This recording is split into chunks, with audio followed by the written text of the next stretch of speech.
Bismillahirrahmanirrahim. Alhamdulillahirabbil wassalatu wassalamu ala asyrafil anbiya'i wal mursalin wa ala alihi washabbihi wasallam, amma ba'du. Yang dihormati lagi disayangi CEO Seri Seremban, Ketua Jambatan warahmatullahi wabarakatuh.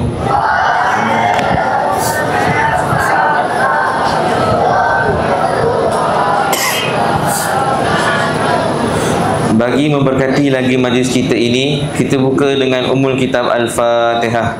A'udzubillahi minasyaitonirrajim. Bismillahirrahmanirrahim. Alhamdulillahirabbil alamin, arrahmanirrahim, maliki yaumiddin. Iyyaka na'budu wa iyyaka nasta'in. Ihdinas siratal mustaqim, siratal ladzina an'amta 'alaihim ghairil maghdubi 'alaihim waladdallin. Alhamdulillah, insya-Allah hari ini sebagaimana yang kita semua maklum adalah hari terakhir bagi tahun 1446 Hijrah. Dan esok kita akan memasuki bulan Muharram pada tahun 1447 Hijrah. Untuk makluman hadirin semua, takwim Hijrah mula digunakan semasa pemerintahan Sayyidina Umar Al-Khattab radhiyallahu anhu pada 17 Hijrah. Bulan Muharram dipilih sebagai bulan pertama kerana padanya jemaah haji telah pulang dari melaksanakan ibadah haji. Bulan Muharram juga merupakan salah satu dari bulan-bulan haram yang dilarang berperang padanya. Bersama dengan saya ialah panel penceramah kita, iaitu Ustaz Muhammad Hasif dengan Ustaz Afan Wajdi. Okey, jadi Ustaz Hasif, saban tahun kita menyambut Ma'al Hijrah. Tapi apakah erti atau makna hijrah bagi kita sebagai seorang Muslim? Bismillahirrahmanirrahim. Alhamdulillahirabbil alamin. Nahmaduhu wa nasta'inuhu wa nastaghfiruh wa na'udzu billahi min shururi anfusina wa min sayyiati a'malina. Man yahdihillahu fala mudilla lahu wa man yudlil fala hadiya lahu. Asyhadu an la ilaha illallah wa asyhadu anna Muhammadar Rasulullah, amma ba'd. Alhamdulillah, terima kasih kepada saudara moderator, saudara Muhammad Naim. Pertama sekali saya nak tanya khabar dulu. Bagaimana khabar anak-anak sekalian? Sihat?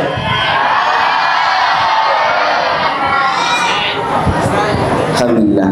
Baik, seperti yang kita maklum, hari ini adalah hari Khamis, yang mana adalah hari terakhir. Hari terakhir apa? Tahun ni berapa hijrah?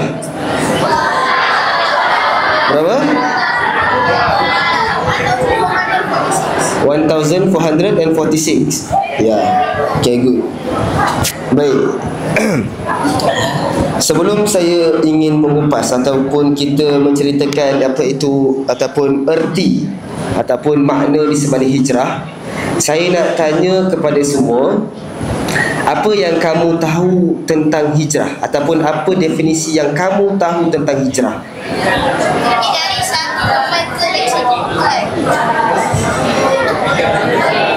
Okey, perpindahan daripada satu tempat ke satu tempat. Okey, baik. Dari sudut bahasanya, hijrah itu bermaksud perpindahan, sebuah perpindahan.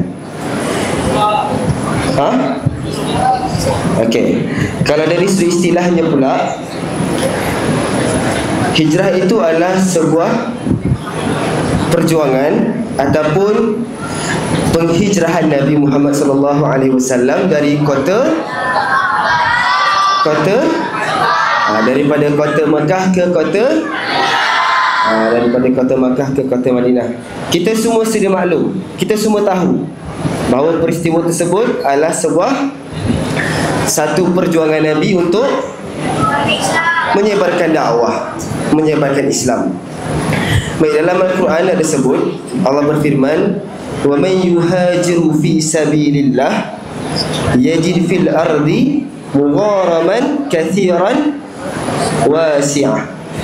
Wa man yuhajiru fi sabilillah yajid fil ardi mugharaman katsiran wasi'ah. Yang ini yang bermaksud barang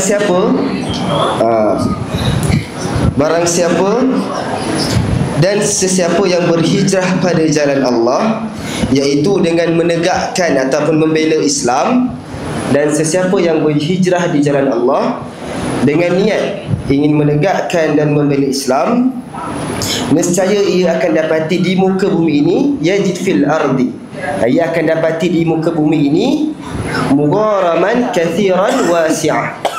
Maksud kathiran, kathiran, saya memang tajuk kecil. Maksud kathiran apa dia?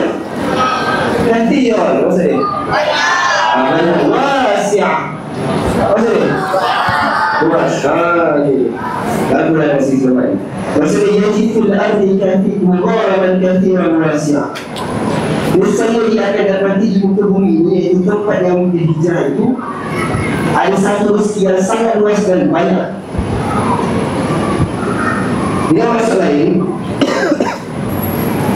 hijrah ini apabila kita berniat,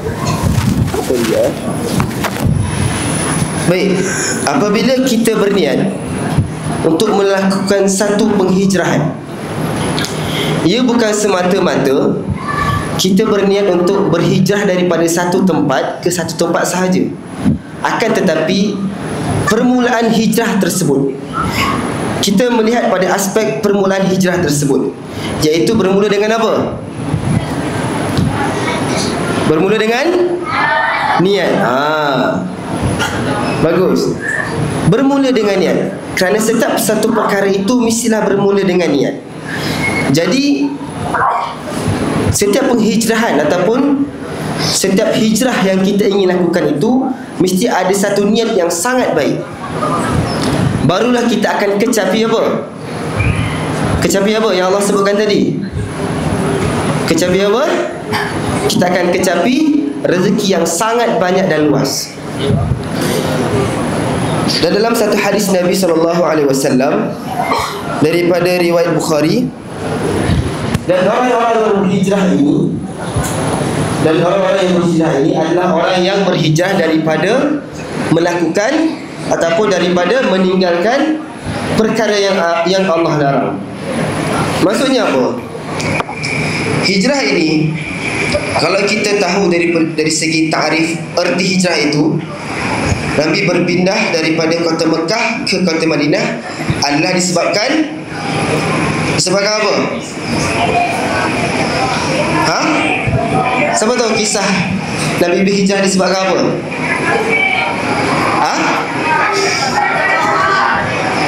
Apa? Okey, pertama ya betul, sebab arahan Allah. Yang kedua, sebab apa? Ini bagus ni, Fahmi Hakimi ni. Sebab apa? Sebab berdakwah. Yang sebab utamanya, antara sebabnya,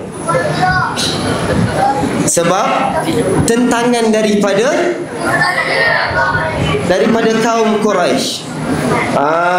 Nabi berpindah daripada Makkah ke Madinah adalah disebabkan tentangan daripada kaum Quraisy, yang mana mereka apa? Dia kepung rumah Nabi dengan satu ugutan, itu ugutan apa? Dia nak bunuh Nabi. Jadi maka dari itu Nabi mengajak siapa?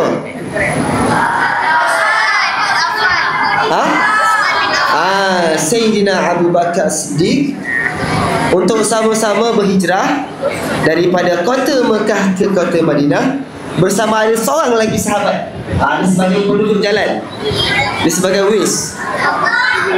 Unta bukan sahabat. Siapa?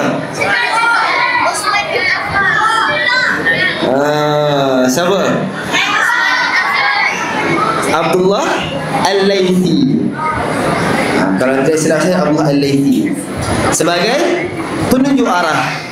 Sebab jarak, kamu kena tahu, penghijrahan ni adalah satu pengorbanan. Tahu lagu? Hijrah itu pengorbanan. Tahu? Hijrah ni adalah satu pengorbanan. Kalau kamu tahu, kalau sekarang kita naik bas daripada Mekah ke Madinah, berapa jam? 2 jam kamu naik train.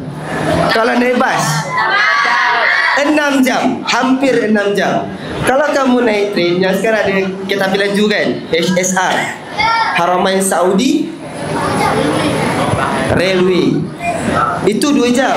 Itu yang 300 meter punya speed. Tapi pada ketika dahulu, pada zaman Nabi berhijrah dahulu, Nabi naik unta, bukan naik kuda. Kalau naik kuda mungkin boleh speed. Ini Nabi naik unta. Unta jalan macam mana? Slow je. Penuh apa? Penuh tawaduk dan kekhusyukan. Tunduk jalannya satu-satu. Berapa kilometer yang Nabi tempuh? Hampir 500. Mungkin 465 kilometer. Itu anggarannya. Jadi hijrah ini, sahabat kamu tanya tadi, apa arti hijrah itu? Kita boleh pecahkan kepada 4 aspek. Dari segi pandangan fizikal ataupun dari segi sudut fizikalnya, itu perpindahan satu tempat ke satu tempat. Kamu bergerak satu tempat ke satu tempat. Ataupun dari sudut lahiriahnya, iaitu kita berhijrah daripada meninggalkan keburukan dan melakukan kebaikan. Seterusnya kita boleh pandang dari sudut apa? Dari sudut apa? Dari sudut apa? Dari sudut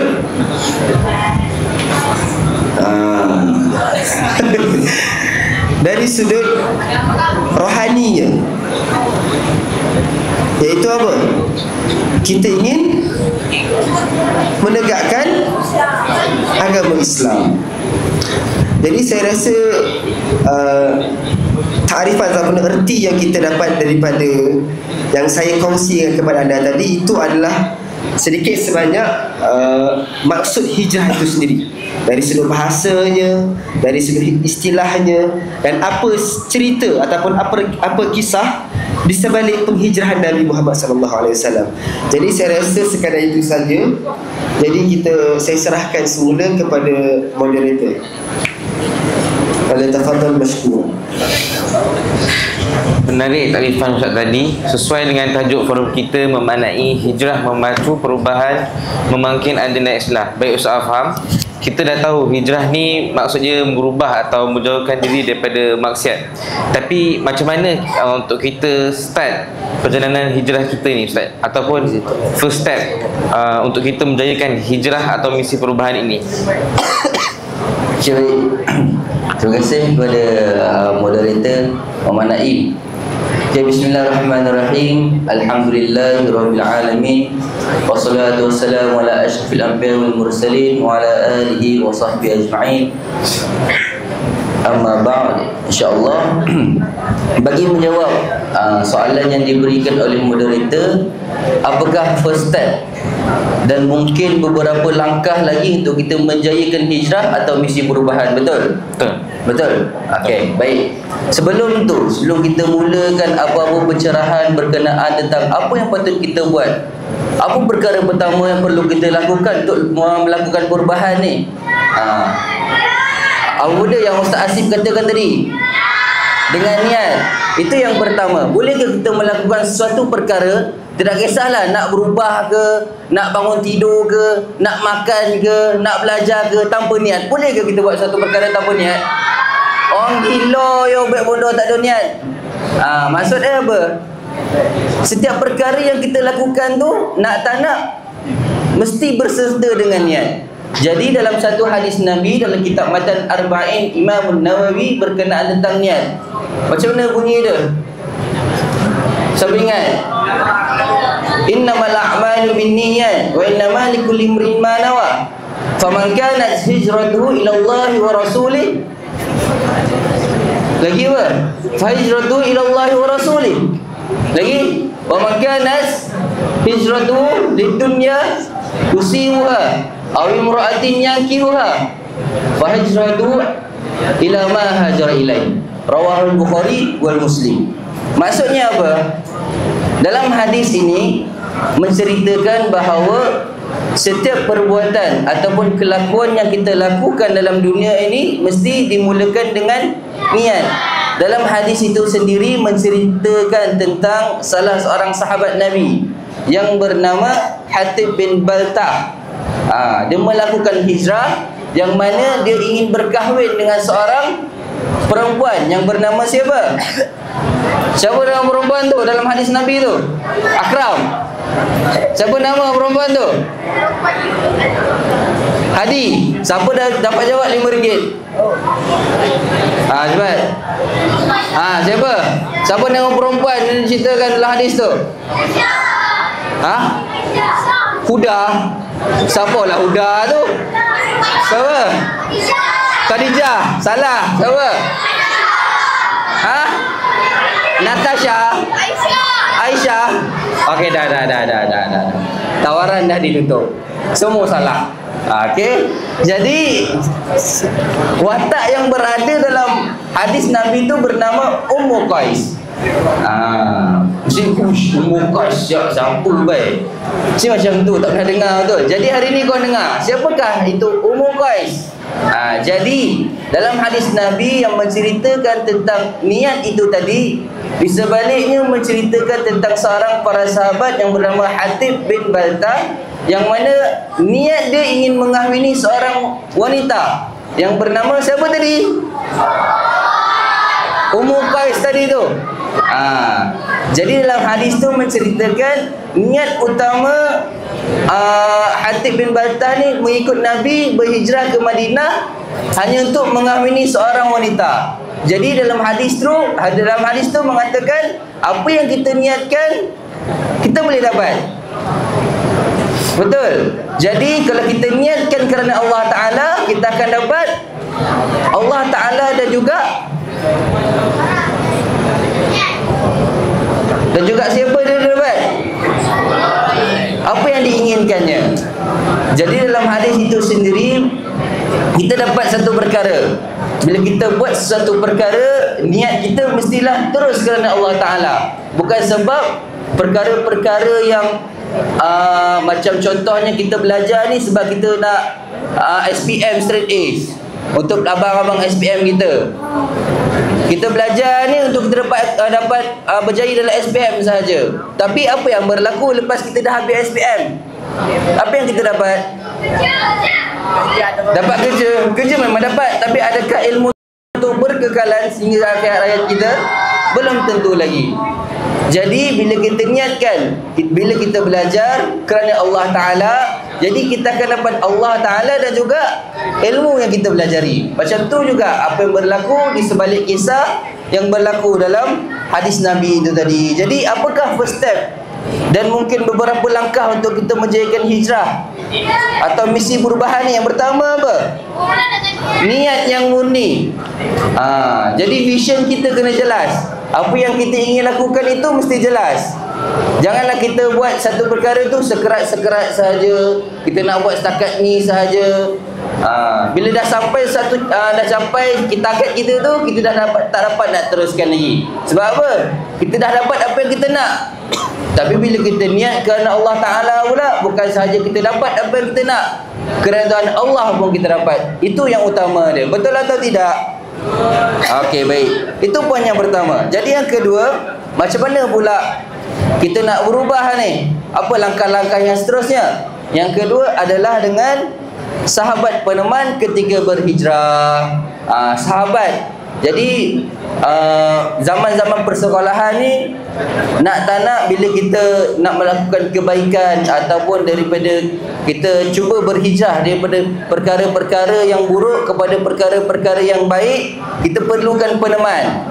Sedangkan dalam hijrah Nabi itu sendiri daripada kota Mekah ke kota Madinah yang diceritakan oleh Ustaz Hasif tu tadi, Nabi sendiri berhijrah ada teman, iaitu siapa?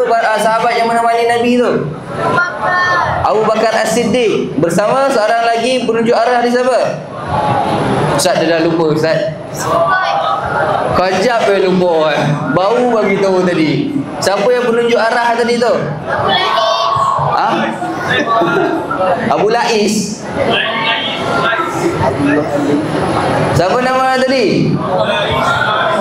Abdullah Al-Laisi. Bukan Al-Laici. Laici itu buah. Abdullah Al-Laythi. Jadi Nabi Muhammad SAW itu tadi dalam dia ingin berhijrah ke kota Madinah itu ada teman, ada sahabat yang menemani baginda, bukan sahaja berseorangan. Macam tu juga kita nak berubah ke arah kebaikan. Lepas ni nak belajar elok-elok lah dalam kelas, nak bersungguh-sungguh lah bila Ustaz Badrul masuk mengajar. Tak nak main-main lah kat belakang. Nak dengar lah apa yang Sir Luqman mengajar kat depan. Nak dengar lah apa cikgu yang mana lah mengajar kat depan tu. Kita nak berubah ke arah lebih baik. Tapi bila kita melakukan seorang diri, ada pula kiri kanan syaitan dan sebagainya, kawan-kawan yang mengajak ke arah lebih kepada keburukan daripada kebaikan. Susah. Jadi kita ajak kawan kita untuk bersama-sama. Jom kita belajar sama-sama hari ni, Naim. Boleh? Boleh. Naim pun boleh. Dia cakap macam tu kat Ustaz. Jadi bila kita nak berhijrah ni, macam Ustaz kata, perlukan kawan, perlukan sahabat untuk membimbing kita ke arah kebaikan. Bukan yang kita yang ajak dia ke arah keburukan, tidak. Tapi dengan ada kawan ni, dengan kawan tu yang ajak kita ke arah kebaikan, bersama-sama kita mengajak ke arah mana? Ke arah mana? Kebaikan. Adi, kau dengan Hafiz berkawan dalam kelas, mesti mengajak ke arah apa? Kebaikan, bukannya ke arah keburukan. Itu yang kita perlukan. Jadi itulah dua cara yang boleh diberikan ataupun step-step yang boleh kita ikut. Yang pertama tadi berkenaan tentang niat yang murni. Pastikan niat kita tu adalah satu perkara yang niat kerana Allah Ta'ala, bukan sahaja untuk kita mencapai satu perkara yang kita nak dalam masa yang sekejap sahaja. Kadang-kadang benda tu, kita nak dapatkan benda tu susah. Tak pasal-pasal niat kita tergantung macam tu je. Jadi bila niat kita kerana Allah Ta'ala, sejauh mana pun kesusahan yang kita nak kerja tu, insya-Allah kita akan dapat. Itu yang pertama. Dan yang kedua tadi berkenaan tentang peneman kita waktu kita berhijrah. Jadi itu sahaja untuk kali ini, insya-Allah. Naim Tutup. tutup terus. Alhamdulillah, banyak yang telah kita bincangkan. Tutup. Boleh Ustaz bagi kesimpulan atau kata-kata akhir sikit, Ustaz Asif dengan Ustaz Faham?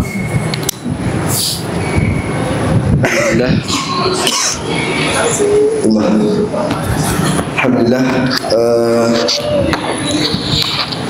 Khulasahnya ataupun kesimpulannya daripada perkongsian daripada pagi ini, apa yang saya rasa yang kalian boleh ambil inti pada pagi ini ialah pertamanya, iaitu niat. Apabila kita ingin berhijrah, kita perlu ada satu niat yang sangat murni, iaitu tidak ada orang dia nak berhijrah daripada baik ke buruk. Tak ada. Yang ada cuma hijrah daripada buruk kepada baik, dan daripada baik kepada lebih baik. Jadi hijrah itu tentang perubahan diri. Perubahan diri yang mana hijrah itu tidak boleh dilakukan bersendirian. Kerana apa? Apabila kita lakukan secara bersendirian, maka kita tidak akan mencapai objektif yang utama, iaitu menegakkan syiar Islam. Kerana apa? Tujuan kita berhijrah, tujuan Nabi berhijrah adalah menaikkan ataupun menegakkan agama Allah. Jadi tidak boleh tidak, apabila kita ingin berhijrah, kita ingin melakukan satu islah, iaitu perubahan. Kita perlulah secara berjemaah. Dalam Al-Quran sebut apa? Ud'u ila sabili rabbika bil hikmah wal mau'izatul hasanah. Allah ajarkan kepada kita apa dalam Quran? Apabila kita ingin mengajak, apabila kita ingin menyuruh kepada kebaikan, kita perlulah mengajak dengan cara apa? Mau'izatul hasanah. Apa dia? Dengan ajakan yang paling baik, dengan motivasi yang paling baik. Wajadilhum billati hiya ahsan. dan bantahan ataupun bantahan yang paling baik. Apabila kita ingin mengajak atau kita ingin menyeru kepada kebaikan, kita kena guna cara yang paling baik. Contohnya apa? Contohnya apa cara yang paling baik? Menggunakan bahasa yang sopan. Menggunakan bahasa yang sopan. Ya, betul. Lagi? Lagi? Ha? Lagi? Yang paling mudah. Yang paling mudah. Bersedekah. Bersedekah. Boleh? Bersedekah tu adalah satu apa? Ha? Bersedekah tu adalah satu contoh, iaitu kita menunjukkan contoh yang baik. Sebagai seorang Muslim, sebagai seorang pelajar agama, kita menunjukkan satu contoh yang baik. Supaya apa? Supaya tidak kisah kamu berada di mana sekalipun, apabila orang yang melihat kamu, dia nampak, ish, bagus budak ni, dia tolong alihkan sampah, ish, hebat dia ni, dia tak sia-siakan masa dia dalam surau dengan bercakap. Dari tindak gaya kamu, dari kamu punya reaction ataupun kamu punya akhlak pun boleh jadi satu apa? Satu dakwah yang kita sebut sebagai mau'izatul hasanah. Jadi saya rasa bersempena dengan kita akan menyambut iaitu awal Muharram. Jadi perkongsian saya iaitu sama-sama kita sama-sama amalkan ataupun kita berdoa semoga Allah mengampunkan segala dosa-dosa kita sebagai penutup tahun hijrah, dan kita mulakan tahun hijrah yang baru dengan satu niat dan satu tekad ataupun azam untuk menjadi seorang Muslim yang lebih baik. Justru itu untuk mencapai apa yang sekolah inginkan. Insan apa? Insan yang soleh. Jadi sekarang itu saja daripada saya.